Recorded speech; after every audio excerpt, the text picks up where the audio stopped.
দুনিয়াতে কোনো কাজই ছোট না।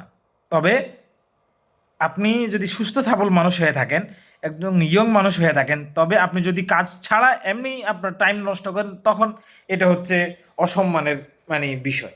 কারণ আমরা যে কোনো পুরুষদের ক্ষেত্রে, মহিলাদের কথা নাই বলি, যেন আল্লাহ তাআলা মহিলাদেরকে ইনকামের জন্য বানায় নাই।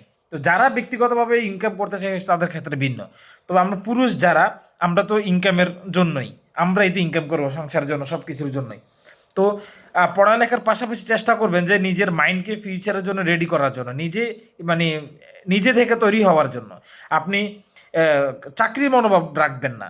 আপনার এবিলিটি থাকুক, আপনার অর্থ সম্পদ থাকুক বা না থাকুক, তবে চেষ্টা করবেন মাইন্ডে এটা রাখার জন্য যে ছোটোখাটো একটা বিজনেস হলেও শুরু করব।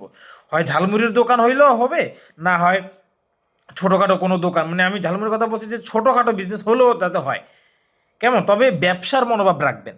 ব্যবসা করার ক্ষেত্রে চেষ্টা করবেন।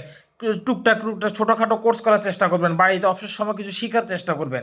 কোনো কিছু নিয় আপডেট, নিয়ে কোনো বিজনেস আইডিয়া খোঁজার চেষ্টা করবেন। ওই অনুযায়ী চলার চেষ্টা করবেন। যাতে ফিউচারে একটা সময় আপনি এই বিজনেসটা সুন্দরভাবে কন্টিনিউ করতে পারেন। এরকম বিজনেসের মনোভাব রাখবেন। আর যে কোনো কাজই হোক না কেন, ব্যবসার কোনো কাজই ছোট না।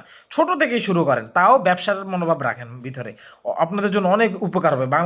শুধু বাংলাদেশ না, বর্তমান জেনারেশন অনেক কঠিন। সব কিছুর দাম বাড়তি, সব কিছুর অবস্থা খারাপ, যে কোনো কিছুর জন্যই আপনার টাকা ছাড়া কোনো উপায় নেই।